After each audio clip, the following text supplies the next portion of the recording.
네, 여러분 임상운동학 및 실습 제9주차 27번째 무릎관절 파트 3에 대한 강의를 진행하도록 하겠습니다.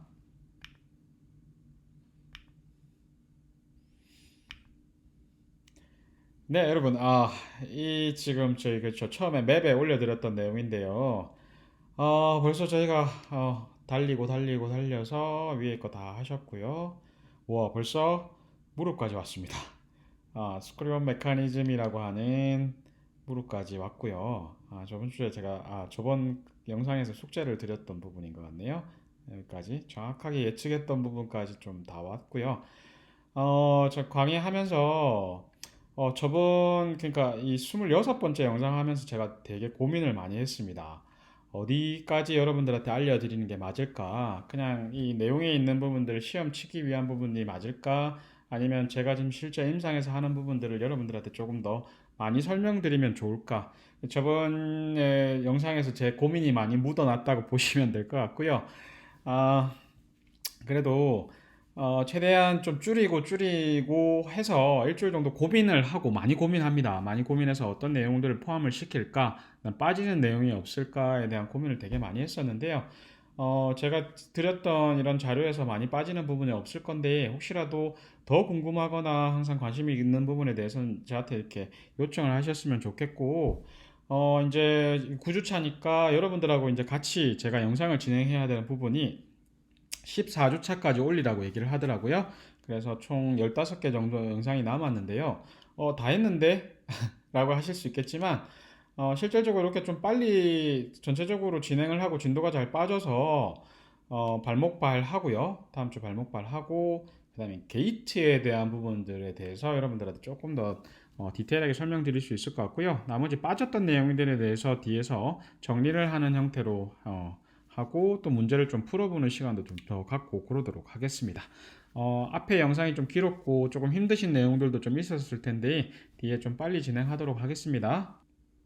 다음은 근육입니다. 요거는 페이지 556페이지부터 진행이 되고요.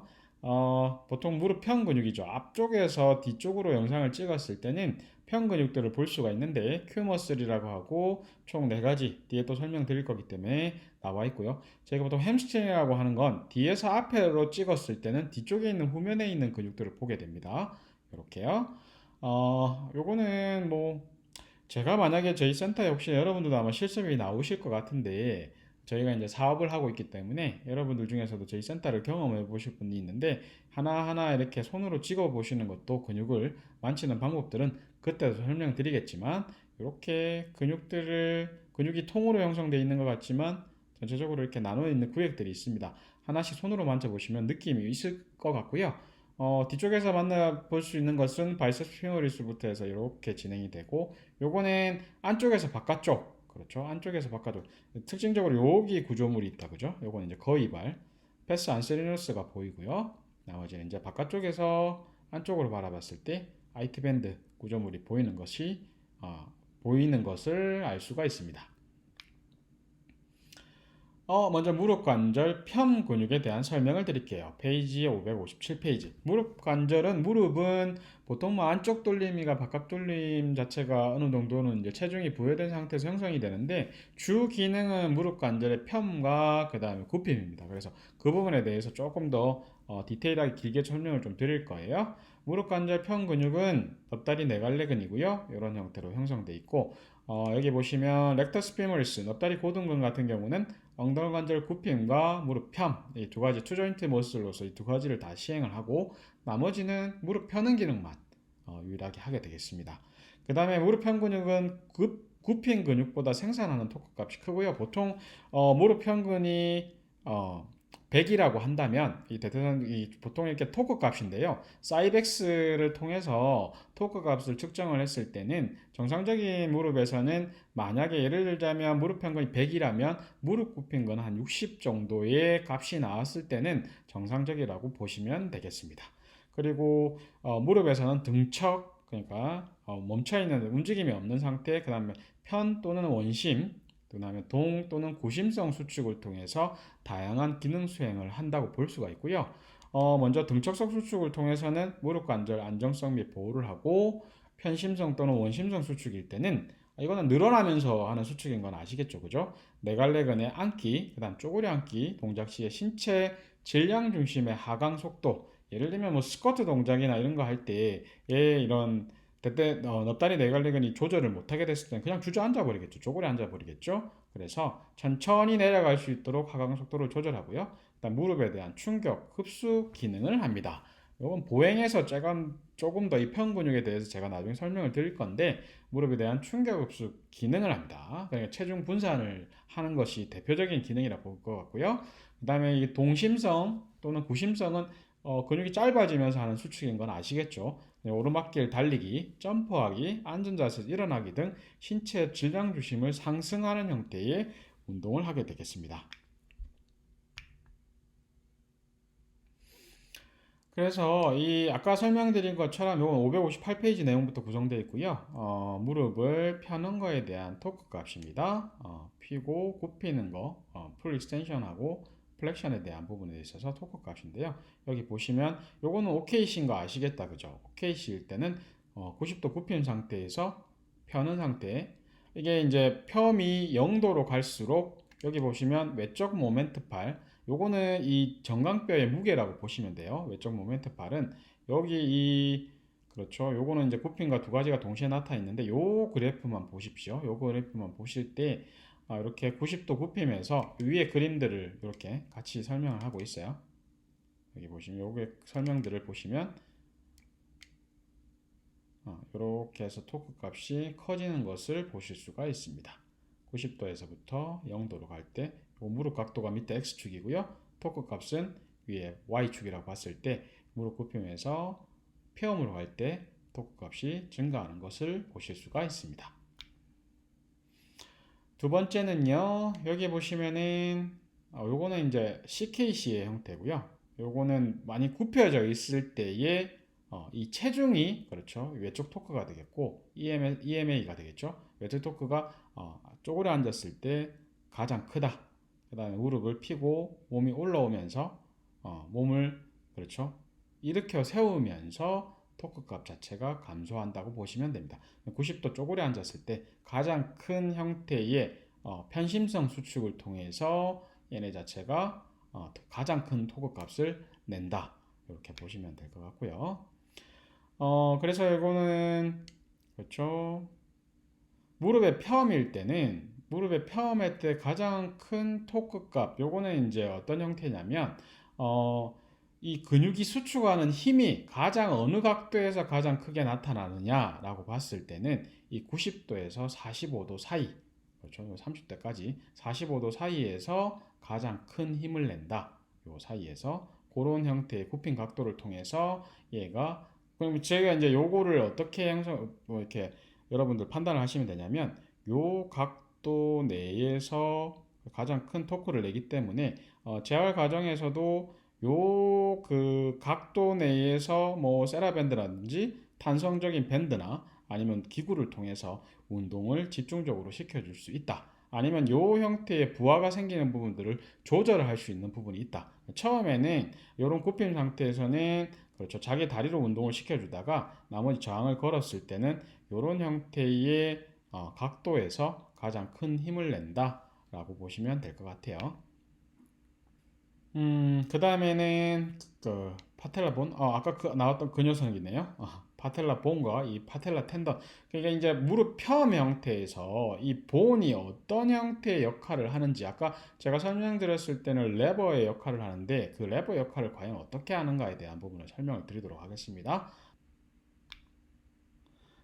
여기 요 그림을 보시면 여기 약간 무릎 관절 형태랑 비슷하게 생겼다고 보시면 됩니다.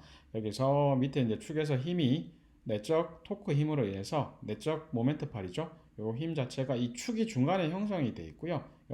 보시면 엑시스고 나머지 이 정강뼈의 무게와 이 추의 무게가 걸었을 때의 모양이 형성이 됩니다. 중간에 이렇게 파텔라 본이 이렇게 축을 잡고 있고 파텔라 리가먼트가 형성이 되어 있겠죠.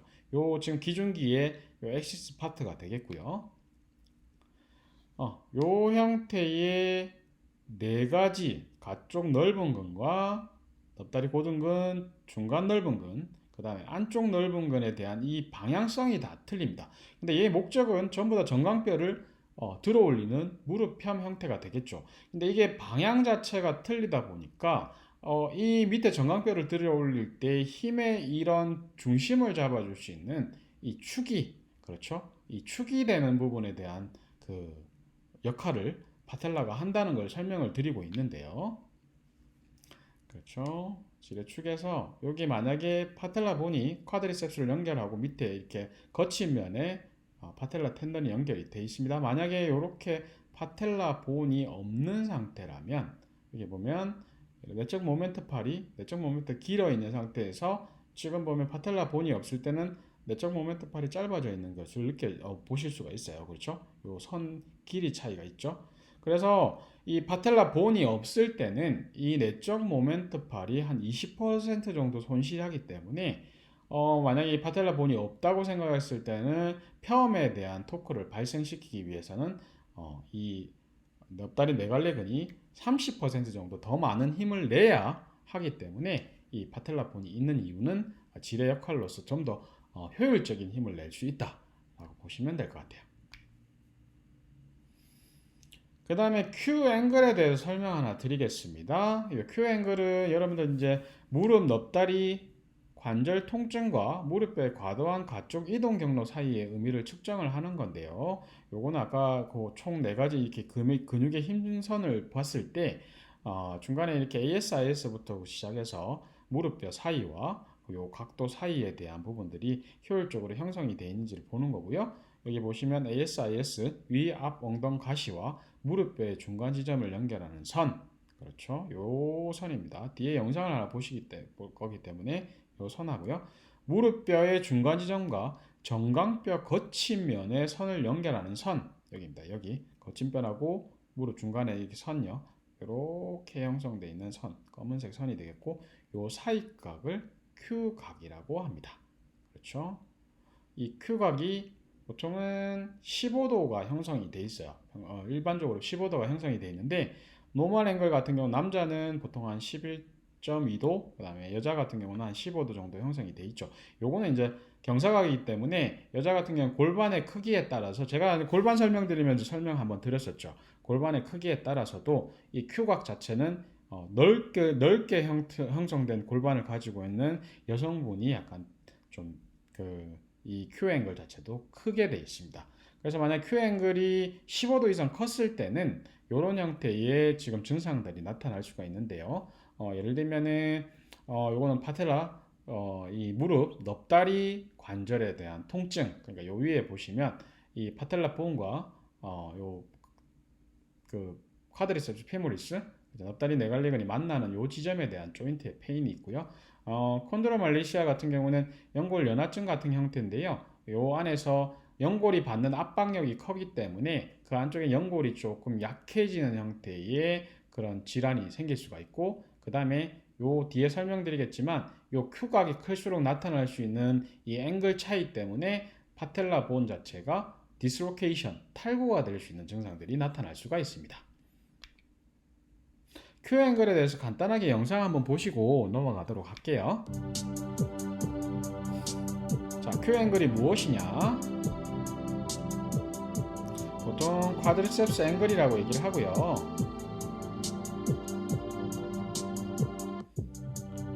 제가 아까 설명드린 것처럼 이런 형태로 파텔라 텐던이 형성되어 있고 여기 쿼드리셉스가 있는데 이 형태로 실질적인 무릎 모양이, 요거는 이제 왼쪽 무릎이 될 겁니다. 왼쪽 무릎이요. 어떻게 측정을 하는지에 대한 부분인데요. 여기 파텔라 본을 동그랗게 형성을 했다, 그죠? 파텔라 본의 중앙 지점을 선정을 하고요. 여기 이제 TBI의 터블리시티가 되겠습니다. 요거는 그렇죠, ASIS하고 만나는 그렇죠 연장선이고, 요건 터블리시티부터 거친 면에서부터 중심선 요 사이 값이 Q 앵글이 되겠습니다. 다시 한 번 더 보실게요. ASIS부터 시작해서 파텔라 본의 중앙점, 요거는 TBI 거친 면과 중앙점에 대한 연결선이 하나 꺼질 겁니다. 이런 식으로.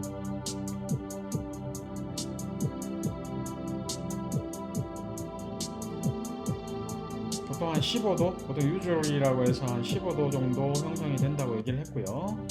남자 여자에 약간 차이가 있다고 제가 한번 설명드렸죠. 그렇죠. 요게 이제 보통 이렇게 X자 형태로 많이 Q 앵글이 나타나게 되면 약간 아까 얘기한 저 과도한 박구비 무릎 형태의 형성이 많이 되기 때문에, 그렇죠. 여기 과한 형태의 Q 앵글이 형성이 되면 안쪽이나 십자인대로 가는 부하가 많이 늘어나요. 그러니까 골반에서부터 이 변형들이 나타나게 되면, 그렇죠. 이런 형태가 나타나겠죠. 이런 형태로 Q 앵글을 한번 보셨고요. 자, 아까 앞에 나타났던, 그렇죠. 여기서부터 시작해서 무릎 힘줄 중앙선에서 이렇게 올렸을 때 이런 Q 앵글이 형성이 되면 Q 앵글이 형성이 되죠. 이렇게 외측강근 쪽으로 형성이 되면 중간에 사이에서 가쪽 요게 이제 각이 크면 클수록, 이렇게 각이 크면 클수록 이 파텔라 본이 받는 힘, 중간에 여기 얘기한 중요합니다.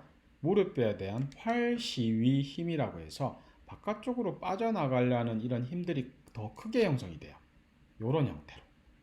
아까 보셨던 이 앞에 보실게요. 앞에 봤던 이런 부분들요. Q 앵글이 이렇게 형성되어 있다고 봤을 때는 파텔레본이 일반적으로는 이 정도의 힘을 받겠지만 무릎에 대한 활시힘, 그렇죠. 이렇게 아까 이게 어떤 동작이라 했죠?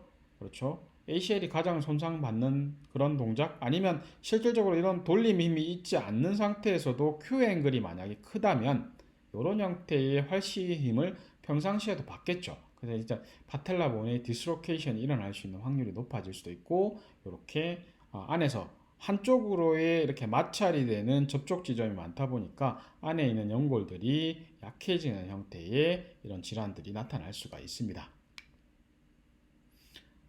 요것도 아까 전에 요거는 이제 파텔라본이 어떤 형태로 해서 무릎 부위에서 주행하는 방향을 나타내고요. A와 A부터 C까지 같은 경우는 파텔라본이 피머에서 이렇게 위쪽으로 활주되면서 이렇게 접촉 부위가 되고요. 밑에 보시면 같은 경우는 콘달라에서, 그렇죠. 콘달라에서 파텔라본이 한쪽으로 이동을 하면서, 그렇죠. 요게 135도에서 위치라면 90도에서 위치입니다. 60도에서 가장 접촉 면적이 크겠죠. 그 다음에 20도에서 위로, 이런 형태로 위에서 끌려가는 형태가 되겠고요. 60도에서 가장 많은 부분들, 그다음 90도에는 위쪽에 있는 부분들이 접촉이 되겠죠. 근데 이 접촉 면적들이 이렇게 형성이 되어 있는데, 정상적인 접촉 면적도 형성되어 있지만 Q 앵글 자체가 변화가 있거나 이 뚜껑뼈 자체가 이런 형태로 접촉을 하면서 형성이 되면서 올라가지 못했을 때 한쪽 면에 과하게 접촉을 하거나 마찰이 생길 수 있는 확률이 높아요. 이 그루브를 따라가기 때문에. 그래서 아까 Q 앵글이나 이런 부분들이 문제를 나타낼 수 있는 성향을 보일 수가 있는 거죠. 저 편 근육에 대해서 설명을 쭉 드렸고요. 그 다음에는 무릎 관절 굽힌 근육인데, 무릎 관절의 굽힌 근육은 보통 굽힌 근육과 돌림근 근육물이라고 같이 얘기합니다. 플렉서 로테이션 머슬이라고 얘기를 하고요. 이걸 구성하고 있는 것은 뒤넙다리근 여러분 다 아시죠? 햄스트링, 반막근, 반힘줄근, 넙다리 두 갈래근이 형성된 걸 뒤넙다리근이라고 하고요. 그 다음 넙다리 빗근, 두덩정강근, 오금근, 이렇게 형성되어 있는 부분들이 굽힌 근육이라고 보시면 됩니다. 굽힌 근육은요, 뭐 다른 부분보다는 조금 중요하게 생각되는 부분이 걷기나 달리기 동안 종아리를 가속 또는 감속시킨다. 뒤넙다리근이 걷기의 후기, 그러니까 이건 이제 보행을 먼저 좀 설명을 드리고 하면 좀 편하긴 한데 나중에 뒤에 설명드릴게요. 뒤넙다리근이 걷기의 후기 흔들기 시에 지면에 천천히 발을 떨어뜨리기 위해서 뒤넙다리근 햄스트링이 천천히 편심성으로 늘어나면서 종아리를 감소시켜서 지면에 발이 쾅 닿지 않도록 천천히 감속시키는 속도 조절을 한다. 이 의미입니다. 좀 이해하시겠어요? 그런 부분들에 대한 부분 집중하셔가지고 한번 굽힌 근육에 대한 기능을 보시면 될 것 같아요. 그 다음에는 총 네 번째는요, 이 굽힘 돌림근의 상호작용은 이렇게 공을 받는 것처럼, 그렇죠. 공이 이렇게 날라왔을 때 이런 형태 목부터 시작해서, 그렇죠. 상지에서부터 이렇게 돌림 힘들이 형성이 되면 수평면과 이마면에서 일어나는 빠른 속도의 움직임에 대한 속도 조절을 하는 역할을 합니다. 이렇게 방향 전환을 하거나 뭔가 공을 받고 그렇죠? 공을 받는 보통 햄스트링들이나 이 디넙다리근 손상 같은 경우도 방향 전환이나 이렇게 형태로 공을 잡고 이렇게 트는 형태, 돌림 형태의 운동에서도 햄스트링들이 많이 올라오는데 순간 속도 조절을 하는 뛰다가 축구 선수들이 뛰다가 속도를 감속시키거나 아니면 순간적으로 방향 전환을 할 때 이런 움직임을 조절할 때 손상들이 좀 많이 나타나기 때문에 이런 조절 활동을 하고 있다라고 굽힌근들이나 돌림 근육에 대한 형태를 보시면 될 것 같고요. 지금 이제 굽힌 근육들하고 제가 이제 돌린 그 펴는 근육에 대한 설명을 드렸었는데요. 이 근육들이 어떻게 형성이 돼 있다. 그 다음에 이런 그 근육을 어떻게 측정을 한다. 근력 같은 걸 측정하는 부분에 있어가지고 여러분 한번 설명을 드리면, 어, 실제 요거는 여러분들 만나서 실습을 한번 해보면 본인 다리의 차이도 좀 알 수도 있고, 제가 무슨 말을 하는가에 대한 부분들을 좀 설명을 드릴 수가 있을 것 같은데, 이 그림이 지금 뭘까요? 뭔가 재단하는 걸까요? 허벅지 둘레를 왜 재고 있죠? 아, 제가 좀 옛날 사진 위주로 해가지고 근래보다는 예전에 했던 걸 좀 예전부터 이렇게 진행하고 있다는 걸 보여드리기 위해서 한번 준비를 해봤었는데요. 여기 보시면 43cm. 여기 보시죠. 이게 몇 년도 2월 22일인지 모르겠지만 반대쪽 다리는 49cm고요. 안쪽은 46.5cm입니다. 이쪽이 아마 수술한 다리가 될 것 같고요. 아마 이 친구 같은 박현우란 친구는 지금은 태국에 가 있는데 프로 선수입니다. 그래서 십자인대를 2번 수술했어요. 재건수를 이렇게 시행했던 친구인데 실제로 이렇게 수술하고 나면 근력 차이가 한 2.5cm 정도 납니다. 이게 수술하고 나서 아마 한 7주차 한 정도 되는 부분일 것 같아요. 수술하면 이 정도 차이가 나는데 이 근력 차이가 어느 정도 나는가에 따라서 양쪽을 이런 식으로 그렇죠. 둘레를 통해서 이게 이제 원통 형태로 생겼기 때문에 사두근 차이만 난다고 해서 이런 형태가 나는 건 아니고요. 넙다리 내갈래근과 안쪽에는 굽힌근, 안쪽에는 내전근들 전체적인 이런 둘레의 차이가 있을 때 근육에 이런 차이가 나기 때문에 실제적으로 처음 이제 방문해가지고 근력 차이가 얼마만큼 나는데 그냥 조금 나요. 그냥 보고 있으면 이 정도 차이 나네요. 보다는 이런 객관적으로 약간의 뭐 제시할 수 있는 지표. 무릎 파텔라 본 위에서 7cm에서 10cm. 그러니까 뭐 한 1인치가 2.5cm 정도 되니까 한 4인치, 3인치에서 4인치 정도 위에서 둘레를 체크했을 때 차이를 측정을 하고요. 이런 형태에서 이제 근육에 대한 둘레를 측정을 한 이후에는 이제 객관적 지표를 이런 형태로 사이벡스를 가지고 이거는 한 1원 6천 정도 하는 장비입니다. 저희 센터에는 사이벡스가 있네요. 여러분들한테 여러분들 실습을 저희 센터에서 하실 수도 있다고 했잖아요. 그게 이제 저희가 국가 지원 사업이라 그래서 대학교 내에서 운영하고 있는 학교 기업이라는 것들이 있습니다. 그 중에서 한 200개 정도 있나요? 제가 정확한 수치는 모르겠는데 그 중에서 우수한 기업에 대해서 연간 지원 사업을 해요. 한 2억 정도의 사업을 하는데 저희가 벌써 5년차 끝나고 다시 재차 5년차 사업에 들어가서 뭐 보통 한 20개 정도밖에 지원을 안 받는데 재활 분야에서도 유일하고요. 그 다음에는 그렇죠.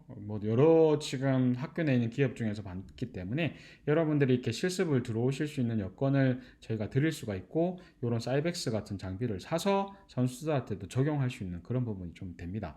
은근슬쩍 좀 자랑 아닌 자랑이 됐네요. 근데 이게 사이벡스라는 부분들이 아까 제가 이제 대략적으로 근육 둘레 측정을 했다면 이제 정확한 토크 값을 통해서 좌우측 지금 이 친구 보시면은 아까 잠깐만요. 여기 보시면 흉터가 검은색 2개 보이시죠?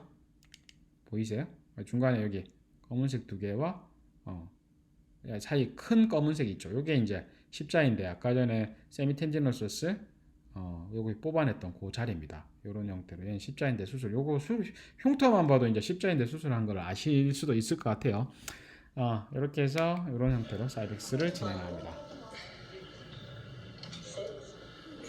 요게 이제 다이나모메터라 그래서 이 기계를 통해서 이런 원형 형태의 힘을 그렇죠? 축 형태 각 운동 자체를 얘가 토크 값으로 환산을 시켜주는 거겠죠. 이런 형태로 근력, 굽힌 근육들과 그다음 펴는 근육들에 대한 능력치를 측정을 하는 부분이 되겠습니다.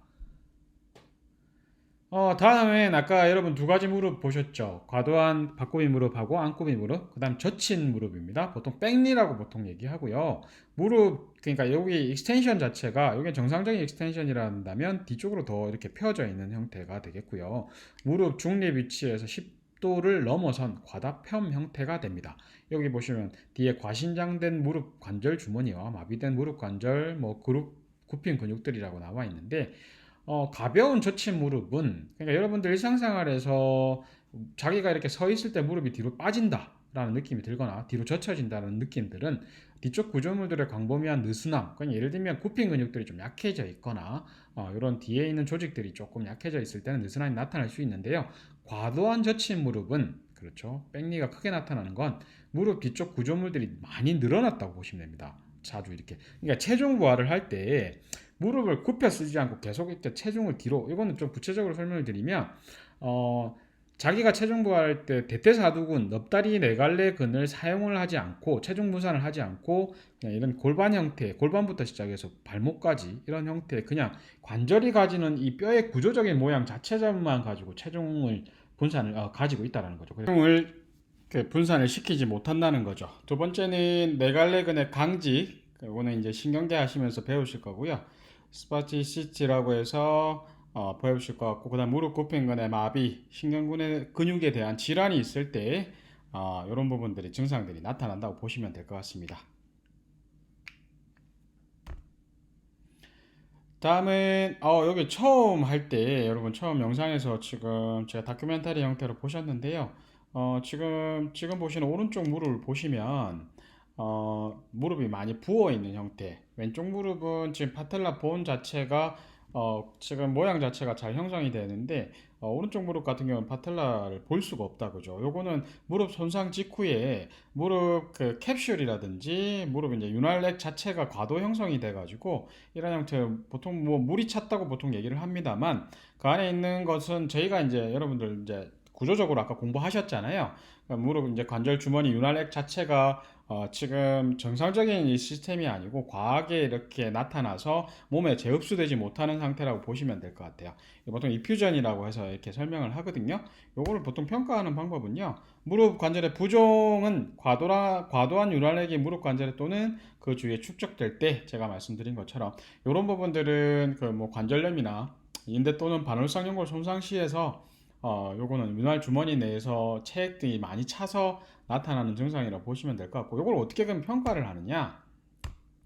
Perform the patella tap test. Have your patient in supine lying 파텔라 position with a 탭 fully 테스트라고 extended 보통 leg. 얘기를 하고요. Then 요것도 여러분들 실습을 하게 stroke 되면 downwards just 저하고 같이 until you 해보시면서 reach the 이렇게 좀 suprapatellar 할 수가 있을 pouch 텐데 and press downwards. 일단 영상만 한번 With the 보실게요. other hand, 요거는 뭐 여러 perform 가지 the same 방법들이 있습니다. movement 저희가 임상에서 쓰는 and stop 방법들도 just 있고 below 이 the apex of the 영상에서는 patella. 위쪽에 있는 그 넙다리 While 네갈래근 applying 쪽에서 downward 이렇게 pressure, 압박을 주고요. 그다음에 이제 티비아 쪽에 take 압박을 one 줘서 finger 그렇죠. and 이 press onto the 인디시스, patella 집게 손가락을 and see 가지고 whether it's 파텔락을 floating. 가볍게 이렇게 눌러봅니다. 그러면 이 공간이 차 있으면 If you can feel that the 그렇죠. patella is 파텔라 본하고 그 사이에 있는 공간이 차 있을 때는 약간 이렇게 탁탁 눌리는, 이게 저희 오락실에서 버튼 눌리듯이 이런 형태로 버튼들이 좀 눌러지는 형태가 되고요.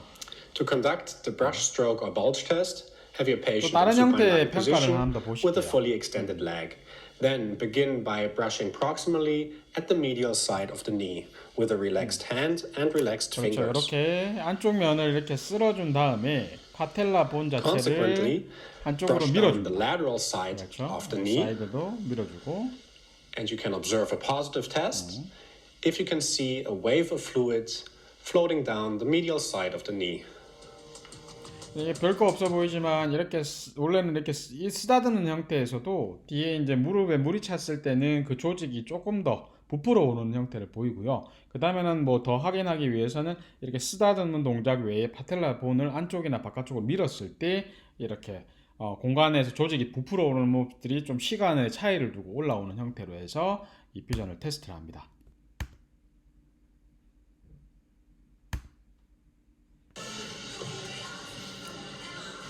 다음은 이제 제가 전에도 한번 이 영상 제가 보여드렸었나요? 이제 요 무릎의 상처를 보시면 여러분이 십자인대 수술한 그 환자 또는 고객에 대한 달인 거를 이해하실 거고요.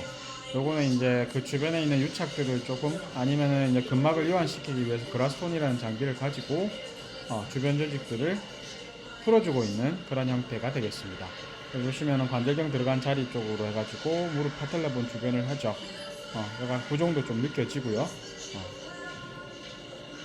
수술 부위의 유착도 이런 형태로 조직 자체를 좀 이완시켜주는 역할을 하고 있습니다. 이건 그라스톤이라는 테크닉인데 혹시 기회가 된다면 뭐 여러분하고 저하고 이번 학기에는 볼 일이 없겠지만 저희 센터에 혹시 실습을 들어오시게 되면 제가 그라스톤이라는 이 테크닉에 대해서도 보여드릴 수 있도록 그렇게 할게요.